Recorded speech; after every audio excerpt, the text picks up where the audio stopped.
when we talk about the relationships, that's one thing, the romantic stuff. But black men have also looked at their relation to black women in terms of communal thinking. And I think the one key thing that really woke more black men up was when Ice Cube got on Fox Soul and was talking to them chicks, and he was laying out a plan as to, what he wanted to speak to whoever won the presidential election. And one thing they were trying to do was shame him. Oh, you gonna talk to Trump? He was like, if he become president, I'm gonna have to talk to him. If he win the election coming up, I'm gonna have to talk to him. He gonna be president. So I'm looking to talk to whomever gets that seat. Okay, now you vote for who you wanna, but black people have to have some type of actual plan where we demand tangibles and not just all this lip service. And as he was laying out these things, now mind you, these are black men who were trying to problem solve for the community, not just them, but for everybody. Because by and large, black men who do throw their hat seriously in the political arena think about black people as a community, not him as a man, just exclusively. So when they said, well, what is it in there specifically for black women, he was a little confusion. My brother Ice Cube was a little bit confusion. And he said, well, aren't black women black people? And they said, what was the answer?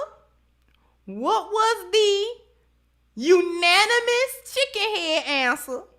Everybody can put it in the chat. They said no. They said no.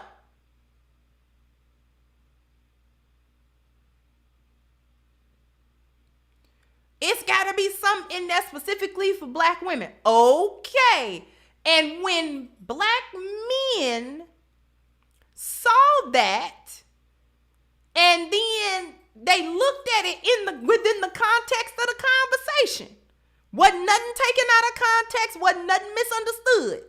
It was a very clear conversation that was being had, and they had very clear-cut responses to what Ice Cube was saying.